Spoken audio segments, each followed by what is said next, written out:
ఇప్పుడు మనం బండి మీద ఒక ఊరికి పోతున్నాం. నడిమిట్ల కోంగనే పెట్రోల్ అయిపోయింది.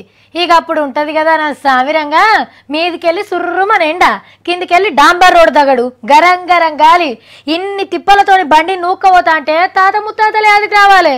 అట్లా చెమటలు గారంగా కిలోమీటరో 2 కిలోమీటర్లో నూక్కపోతే సుక్క తెగిపడ్డట్టు ఓ పెట్రోల్ బంక్ వస్తే అమ్మయ్యా అని జర్ర అంతకప్పుడు గాలి పీల్చుకుంటాం.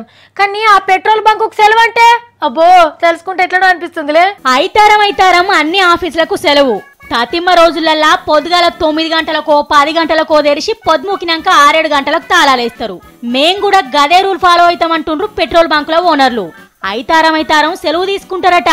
కడమ రోజులల్లా 9ంటికి తెరిచి 6 గంటలకు మూసేస్తారట. డ్యూటీ అంటే డ్యూటే, టైం అంటే టైమే అని కరాఖండగా చెప్తుండ్రు. ఓరి దేవుడో, పెట్రోల్ రేట్లు పెరిగితే ఓర్చుకుంటాం గాని బంకులు బంద్ చేస్తే మా పరిస్థితి ఏందని పరిశాన్ అవుతుండ్రులే. మనకి తిప్పలు తప్పాలంటే ఓనర్లకు కమిషన్ పెంచాలట సర్కారోళ్ళు. పురాగా లాస్ల నడుపుతున్నాం, కమిషన్ పెంచితే అట్లట్లా నడిపియొచ్చని చెప్తుండ్రు. మళ్ళా నెల 14వ తారీఖు దాకా టైం ఇచ్చిండ్రు.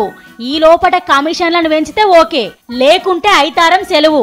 తెల్లార్చంది టైమింగ్ మార్చేస్తామని వార్నింగ్ ఇచ్చింది ఓనర్ల జేఏసీ. అయితే ఇంకో లీడర్ ఉండి పెట్రోల్ ను పొదుపు చేసేందుకే ఈ నిర్ణయం చేసినాం అంటుండు.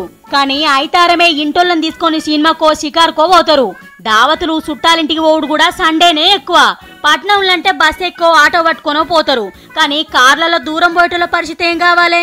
దావకానకో ఆపత పని మీదనో పోయేటోళ్ళందరూ వీళ్ళు నియంగానే ఐతారం సెలవు తీసుకుంటే ఒక రోజు ముందే క్యాన్లు డ్రమ్ములు పట్టుకొని పెట్రోల్ బంకుల ముంగట లైన్లు కట్టాలేమో, ఏటీఎంల ముంగట పైసలకు లైన్లు కట్టినట్టు.